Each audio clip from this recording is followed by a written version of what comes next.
हा नमस्कार. अ, आज आलोय आपण महानंदा पाटील या दीदींच्या घरी आणि यांना शुगर होती आणि आपण त्यांना जाणून घेऊया की आधी किती होती आणि आता काय झाली आणि त्यांनी काय केले यासाठी. तुमचं नाव दीदी पुन्हा एकदा सांगा. महानंदा सुधीवंत पाटील. हा. आणि तुम्हाला किती दिवसापासून शुगर होती? शुगर मला 3-4 वर्ष झाले. 3-4 वर्ष झाली. आणि त्यावेळी किती होती शुगर? थोडी थोडी वाढत गेली. आता 2-3 महिन्यापूर्वी औषध घ्यायच्या पूर्वी 400-450 लेवल होती. 400-450. आणि आता हे किती प्रोडक्ट, हे 2 प्रोडक्ट तुम्ही वापरले ना? वापरले. आणि हे सगळं चाललंय. 2 महिने झाले आणि तिसरा महिना सुरू आहे. चाललंय. आणि आता शुगर किती आहे तुमची? आता त्याचे निम्म्याचे 200 पर्यंत आहे. 200 पर्यंत आहे.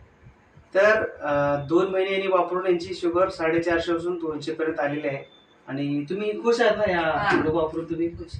तुम्ही लोकांना सजेस्ट कराल की हे प्रोडक्ट वापरा तुम्ही शुगरसाठी? हो, चांगलं आहे. चालेल ना? हो. धन्यवाद. धन्यवाद.